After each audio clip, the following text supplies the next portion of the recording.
Cyber ও financial অপরাধ দমনে পুলিশের আলাদা সমন্বিত সাইবার সিকিউরিটি ক্রাইম ইউনিট প্রতিষ্ঠিত করা হবে বলে জানিয়েছেন স্বরাষ্ট্রমন্ত্রী সালাউদ্দিন আহমদ। তিনি বলেন, পুলিশ সদস্যদের ন্যূনতম বল প্রয়োগ নীতির ওপর বিশেষ প্রশিক্ষণ দেওয়া হচ্ছে। অপরাধ দমনে বডি অন ক্যামেরা বাড়াতে চায় সরকার। সকালে প্রধানমন্ত্রীর কার্যালয়ে পুলিশ সপ্তাহ উপলক্ষে ঊর্ধ্বতন কর্মকর্তাদের নিয়ে আয়োজিত অনুষ্ঠানে তিনি এসব কথা বলেন। পুলিশ ক্লিয়ারেন্সের নামে কেউ যেন ভুক্তভোগী না হয় সেজন্য নির্দেশনা দেন স্বরাষ্ট্রমন্ত্রী।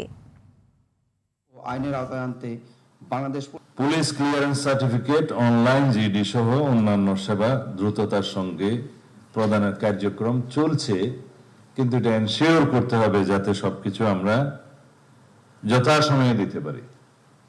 পুলিশ ক্লিয়ারেন্সের নামে অতীতে যে সমস্ত ভোগান্তি হতো, আমরা নিজেরা ভুক্তভোগী জানি, সেই রকম কোনো রিপোর্ট যেন না আসে।